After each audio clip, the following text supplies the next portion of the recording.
Governo do Estado entrega para a Assembleia Legislativa o projeto do novo plano de carreira dos servidores da Polícia Civil. Operação da Polícia Federal combate fraudes contra a Caixa Econômica Federal por meio de cheques adulterados. Governador Carlos Moisés assume a presidência do Conselho de Desenvolvimento e Integração Sul, o CODESUL. Veja também, Padre Paulista critica a campanha de Florianópolis contra a doação de esmola nas ruas.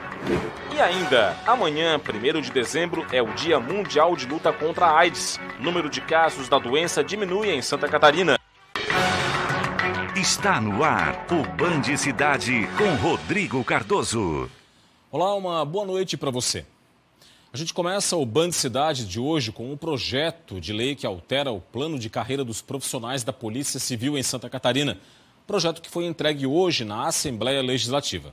O projeto foi entregue pelo secretário da Casa Civil, Heron Giordani, e pelo delegado-geral da Polícia Civil, Marcos Ghisoni. A proposta organiza os cargos de provimento efetivo e funcional da categoria.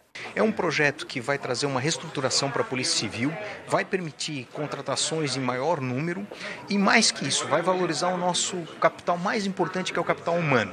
A partir deste momento, o policial passa a não ter mais nenhuma preocupação com as suas promoções. As nossas promoções, por uma metodologia antiga, eram muito tumultuadas, as pessoas ficavam 20 até 30, 40 anos sem ter nenhum tipo de promoção, e hoje elas sabem que, cumprindo um determinado período, juntamente com uma avaliação e com estudos, ela galga a um posto superior sem depender de vagas. O plano de carreira vai permitir a recomposição do efetivo com a promoção dos agentes de polícia e dos delegados. O projeto abrange agentes, escrivães, psicólogos, policiais e delegados e faz parte de um pacote de propostas que tiveram a participação de uma comissão mista de deputados estaduais, que ajudou o governo na elaboração da proposta. Todas elas tiveram já uma pré-análise e um ajuste entre as categorias e o governo do estado e o parlamento. Nós vamos procurar, ao longo deste período, dar uma tramitação conjunta a todas essas matérias, nas 3 comissões que têm afinidade, e com isso eu acredito, e através também de um acordo de líderes, nós vamos conseguir fazer com que essas matérias sejam todas discutidas e votadas ainda neste ano. A expectativa é de que o projeto seja votado até o fim do ano e que o reajuste passe a valer a partir de 2022. Para falar deste assunto aqui no Band Cidade, Roberto Azevedo comigo aqui no estúdio. Tudo bem, Roberto? Boa noite para você. Boa noite, Rodrigo. Boa noite a você que nos assiste. Uma categoria tão importante, uma atividade tão essencial, tem que ter sim um tratamento especial do governo, né? Tem que ter. Para a gente ter uma relação de forças, se a gente não investir em saúde, educação, segurança pública, assistência social, a gente não vai para lugar nenhum. Então, essas carreiras, que são carreiras importantes, precisam ser bem pagas, bem remuneradas, bem treinadas, aquela coisa da constante atualização. Isso precisa acontecer dentro do serviço público, porque ele tem que ser tão dinâmico quanto a sociedade. Tem mais um pacotaço aí. Vem uma série de outros projetos do governo, nas próximas horas vão entrar na Assembleia, e eu recordo vocês da entrevista que eu fiz com o presidente da Casa, o deputado Mauro de Nadal, do MDB, e perguntei para ele se dava tempo de votar tudo. Porque, tradicionalmente, em dezembro, os deputados se dedicam à lei orgânica, ou lei orgânica não, a lei do orçamento anual, a LOA. A orgânica entrou por minha conta nessa história. A LOA tem que ser analisada, senão os deputados não entram em recesso no mês de janeiro. Antes já era um absurdo, hoje não, é só janeiro. Outro detalhe importante, quando você deixa o servidor público estimulado, com boa remuneração, com a possibilidade de vislumbrar a carreira, você também evita o grande desgaste que foi quando da reforma da Previdência. Teve muita gente reclamando, não só do desconto que vai ser maior, mas também do fato de tirar a capacidade de melhorar o salário dos servidores. Está aí, para ser aprovado pelos deputados. A Assembleia tem essa prerrogativa, melhorar legislativamente o que vem do Executivo. Evidentemente, pelas palavras do presidente da Casa, já houve um acerto pré-determinado. Quer dizer, os deputados já influenciaram o governo mandato-tarefa. Rodrigo daqui a pouco vai falar aqui da posse do governador Carlos Moisés na presidência do CODESUL. Foi lá em Curitiba, no Paraná. O governador Ratinho Júnior, do PSD, que é tido como um dos melhores do país, ofereceu um aumento linear para os servidores do Paraná. 3%. Daqui a pouco eu volto. Combinado, Roberto. Mudando de assunto, a Polícia Federal deflagrou hoje a Operação 4 Passaggeri para desarticular uma quadrilha que praticava fraudes contra a Caixa Econômica Federal. O golpe consistia na adulteração de cheques em favor de terceiros. 20 policiais federais cumpriram 4 mandados de busca e apreensão em imóveis nas cidades catarinenses de Jaraguá do Sul e Balneário Camboriú, em Goiânia, no estado de Goiás, e também em Várzea Grande, no Mato Grosso. Foram apreendidos documentos e bens para a instrução do inquérito, que começou em 2019. Na ocasião, os falsários sacaram R$ 78.500 de um cheque emitido inicialmente com o valor de face de R$ 751 na Caixa Econômica Federal de Lages. O grupo aplicava golpes semelhantes em Balneário Camboriú e em outros estados do país. Os cheques adulterados eram de empresas e condomínios residenciais, que também eram lesados. O prejuízo passou de R$ 200 mil. Os envolvidos vão responder por estelionato, falsificação de documentos, falsidade ideológica e associação criminosa. O autor da chacina de Saudades, no oeste do estado, vai continuar no presídio regional de Chapecó. A decisão foi do juiz da Vara Única da comarca de Pinhalzinho. De acordo com a Justiça, Fabiano Kippermay vai ficar no presídio e vai ter tratamento de saúde com psicólogo e psiquiatra que já atendem na unidade prisional. Com a garantia do atendimento, o juiz suspendeu a decisão que encaminhava Fabiano para o Hospital de Custódia, em Florianópolis. A decisão da Justiça não interfere no andamento do processo, que aguarda informações complementares do exame de insanidade mental para definir se o jovem vai ou não à júri popular. Fabiano está preso desde o dia 5 de maio deste ano, após ter assassinado a golpes de espada 2 professoras e 3 bebês em uma creche de Saudades. Daqui a pouquinho, depois do Band Cidade, tem o Jornal da Band. Vamos saber agora os destaques da edição de hoje com a apresentadora Joana Treptow. Boa noite, Joana. Olá, boa noite. No Jornal da Band de hoje você vai ver que a Anvisa disse que um exame preliminar identificou 2 casos da nova variante do coronavírus aqui no Brasil. É claro que testes e vacinação em massa são a principal arma contra essa variante. A gente também fala sobre desemprego, porque a taxa que mede o desemprego caiu pela 6ª vez, mas 13,5 milhões de pessoas ainda procuram trabalho. E a gente fala sobre as eleições do ano que vem. O presidente Jair Bolsonaro assinou a ficha do PL, o 10º partido da vida política do presidente, e o ex-presidente Lula disse que está esperando o Geraldo Alckmin para decidir que partido vai para definir uma possível aliança, né? Isso em relação à chapa presidencial. E só para terminar, a gente também fala sobre a possibilidade de cancelamento do carnaval, porque depois de várias cidades colocarem em xeque o Réveillon, agora isso parece estar acontecendo em relação ao carnaval do ano que vem. Todos os detalhes daqui a pouquinho, hein? 7h20 no Jornal da Band. O presidente Jair Bolsonaro confirmou hoje a filiação ao PL. É pela legenda que Bolsonaro deve tentar a reeleição em 2022. Bolsonaro participou de uma cerimônia que envolveu a direção nacional do PL, ministros do governo federal, deputados federais como o filho, Eduardo Bolsonaro, bem como o outro filho, o senador Flávio Bolsonaro, que também se filiou à sigla, e lideranças da legenda. Em discurso, o senador Jorginho Melo, do PL catarinense, que representou todos os parlamentares aliados de Bolsonaro no Congresso, ressaltou a importância da filiação do presidente para a sigla. Pois é, Roberto Azevedo é o 9º partido do presidente Jair Bolsonaro que volta a cerrar fileiras no Centrão, não é? E essa filiação tem repercussão aqui no estado. Com certeza, para começar pelo senador Jorginho Melo, pré-candidato ao governo pelo PL. Dizem que é um dos responsáveis pelo presidente ter escolhido a sigla. E é ele que vai tentar capitalizar toda essa força, todo esse envolvimento de um eleitorado conservador em Santa Catarina favorável a Bolsonaro. Mas é só uma etapa.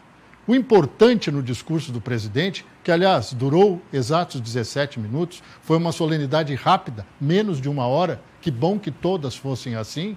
Jair Bolsonaro comparou mais uma vez filiação a casamento. Bolsonaro casou 3 vezes, está no 9º partido. Então ele é mais conservador no quesito casamento do que no quesito política partidária.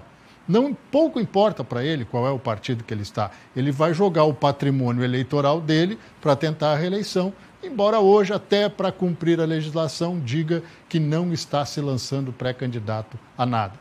Também nesse cômputo de como fica a situação em Santa Catarina, a definição dos tucanos pelo governador João Dória Júnior de São Paulo fez com que aparecesse uma nova pré-candidatura em Santa Catarina. Disse ontem aqui Vinícius Lumertz, ex-secretário em Santa Catarina, ex-candidato a prefeito da capital lá em 1996, agora secretário de Turismo em São Paulo, lança o nome, oferece o nome aos tucanos locais. Por quê? Para não dispersar.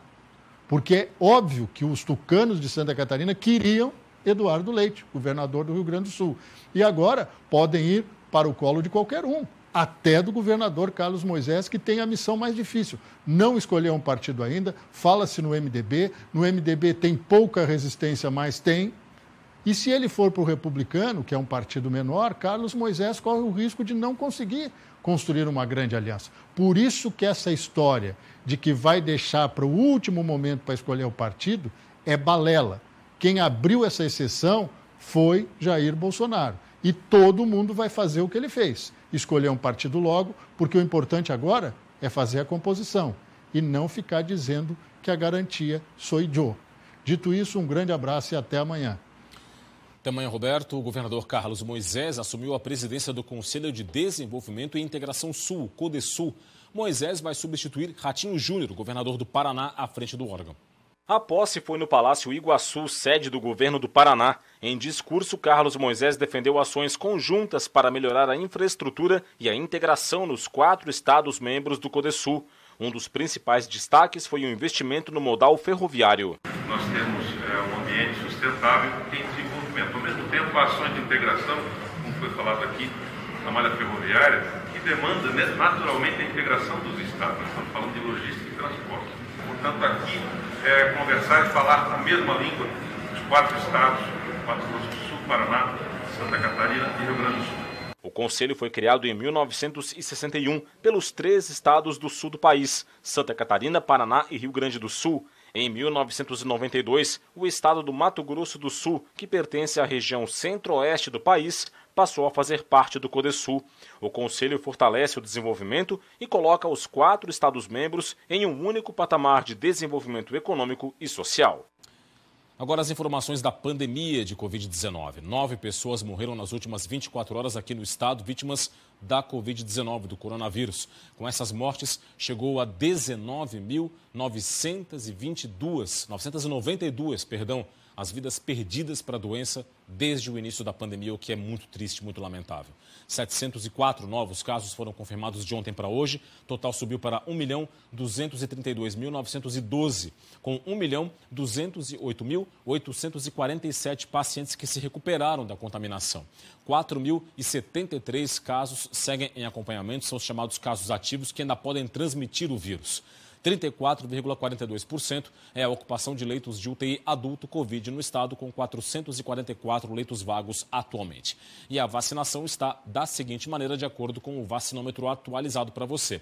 11.261.000 doses aplicadas, quase meio milhão ou mais de meio milhão de doses de reforço. 79,25% da população catarinense está vacinada com pelo menos uma dose, a primeira dose da vacina contra a Covid-19, 68,70% dos catarinenses já estão imunizados com o esquema vacinal completo, chegando quase a 5 milhões de doses aplicadas até o momento. Vamos saber agora como vai ficar o tempo nesta quarta-feira em todo o estado? Vem aí a previsão no Band Cidade.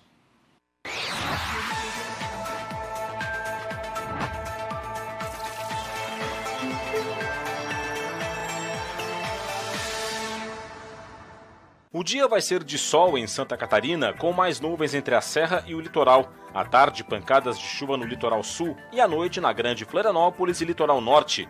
As temperaturas vão estar altas em todas as regiões. Em Florianópolis, mínima de 19, máxima de 26 graus. Em Itajaí, mínima de 19 e máxima de 29. Em Lages, variação entre 12 e 25. E em Chapecó, 14 graus de mínima e 30 de máxima. Vamos falar agora do emprego. O desemprego diminuiu em Santa Catarina no terceiro trimestre de 2021, segundo o IBGE.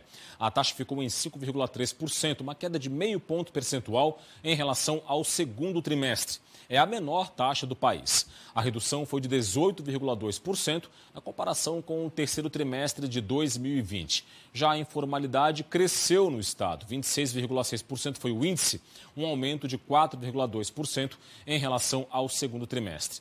Mesmo assim, a informalidade segue sendo a mais baixa do país. O número de desalentados, aquelas pessoas que desistiram de procurar emprego, também é o menor do país, 0,7%. Os dados são da PNAD contínua. E já no emprego formal, Santa Catarina fechou outubro com um saldo positivo de 17.713 vagas de trabalho abertas, de acordo com o Cadastro Geral de Empregados e Desempregados, o CAGED, do Ministério da Economia. Foi o resultado de 120.713 admissões e 103 mil demissões. No acumulado de 2021, o saldo positivo foi de 187.147 postos formais. Nos últimos 12 meses, esse saldo foi de 200.882 vagas formais abertas. Em outubro, Serviços liderou a abertura de vagas com carteira assinada, com 8.840 postos abertos, seguido pelo comércio e pela indústria. Doação de esmolas tem gerado polêmica. A Prefeitura de Florianópolis faz uma campanha para que as pessoas não façam a doação. Só que um padre de São Paulo criticou a iniciativa. Placas como essas estão em alguns locais de Florianópolis, principalmente nos semáforos. A campanha da Prefeitura pede para que a população não dê esmolas para as pessoas em situação de rua. A Secretaria de Assistência Social do município afirma que a doação de esmolas dificulta a saída dessas pessoas da situação de rua. A Prefeitura trabalha com equipes qualificadas que reconhecem, atendem essas pessoas, identificam quais as demandas, o motivo pelo qual elas estão em situação de rua ou em situação de vulnerabilidade e faz os encaminhamentos técnicos adequados. As campanhas que desestimulam a doação de esmolas chamaram a atenção do padre Júlio Lancelotti. Ele afirmou que esse tipo de iniciativa pode ser chamada de aporofobia, quando há aversão ou desprezo pelos pobres. O líder religioso é pedagogo, trabalha na Pastoral do Povo, na Arquidiocese de São Paulo, e ficou conhecido por seu trabalho com a população em situação de rua. O padre criticou em suas redes sociais as cidades que fazem campanha contra a doação de esmolas. Nas ruas da capital, as opiniões estão divididas. Eu sou contra porque a gente acaba incentivando as pessoas a não receberem dinheiro honestamente. Trabalhando de outras formas também, né? Coisa que eu geralmente faço é oferecer comida, porque é algo que geralmente as pessoas têm mais necessidade mesmo. Quanto a dar esmola para as pessoas no sinal, deveria ser uma coisa facultativa, né? Já que o poder público não apresenta muitas vezes políticas para esse tipo de população, né? Uma abordagem social um pouco mais qualificada, então isso vai de cada pessoa, né? Não deve dar, não. A gente não sabe quem é que está ali pedindo a esmola, se é uma pessoa de bem. Se é uma pessoa de bem, acho melhor dar uma oportunidade para ela. A Prefeitura da capital afirma que quem quiser ajudar deve procurar instituições específicas. A Prefeitura de Florianópolis disponibiliza um espaço que é o Somar Floripa, uma fundação que conecta quem quer ajudar com quem precisa de ajuda. Agora o futebol. América Mineiro e Chapecoense se enfrentam hoje pela 35ª rodada da Série A do Brasileiro. É o destaque do esporte de hoje. Já rebaixada a Série B de 2022, a Chapecoense ainda tem 2 missões a cumprir no Brasileirão. Vencer a primeira em casa e se livrar da pior campanha na era dos pontos corridos. Essa última pode ser atingida hoje contra o América Mineiro no Independência. Mas para isso, o Verdão tem que vencer fora de casa. A Chape tem 15 pontos. Um triunfo faz com que o time do Oeste atinja os 18. Um a mais que o América do Rio Grande do Norte fez em 2007, quando alcançou a marca negativa que se mantém até hoje. Mas o adversário da Chape também tem seus objetivos. Com a permanência na Série A já garantida, o América agora sonha com a Libertadores. O Coelho está a 6 pontos do G6. Para a partida, Felipe Endres pode contar com o retorno do zagueiro Jordan, que volta de suspensão. Do lado do América, o técnico vai ter que fazer mudanças. O argentino Zarate está suspenso. A bola rola entre América Mineiro e Chapecoense hoje às 9 horas da noite no Independência. E começou a temporada de cruzeiros em Santa Catarina. O primeiro transatlântico chegou hoje a Balneário Camboriú. O Costa Fascinosa chegou em Balneário Camboriú por volta das 8 horas da manhã desta terça-feira, trazendo 1.739 passageiros e 1.038 tripulantes. O transporte dos passageiros do navio até terra firme foi feito por meio de tenders e escuna. A expectativa é que a vinda do navio movimente o comércio local. De acordo com informações da Prefeitura, o gasto médio estimado de cada turista é em torno de R$ 550. Outras 20 escalas estão programadas para esta temporada em Balneário Camboriú. Amanhã, 1º de dezembro, é o Dia Mundial de Luta contra a AIDS. Há 40 anos eram diagnosticados os primeiros casos da doença no mundo. Em Santa Catarina, os números vêm caindo, mas a prevenção segue fundamental. Veja. A síndrome da imunodeficiência adquirida já matou milhões de pessoas em todo o mundo, especialmente nas décadas de 1980 e 1990, quando ainda era pouco conhecida. Hoje, a doença pode ser evitada com o diagnóstico precoce e a adesão ao tratamento. Sabendo que é portador da infecção, você tem tratamento. E o tratamento é gratuito. E o tratamento é imediato. E com isso a gente vai conseguir não só que essa pessoa ela viva com o HIV e não desenvolva a doença, não desenvolva AIDS e que ela também não consiga transmitir o HIV para as outras pessoas. Mas a prevenção segue sendo a principal estratégia para evitar a doença. Além da camisinha, também existem outras formas de prevenção disponíveis de forma gratuita nos postos de saúde. Uma delas é a PrEP, que é a profilaxia pré-exposição, que todas as pessoas que têm um risco acrescido de se infectar pelo vírus devem usar.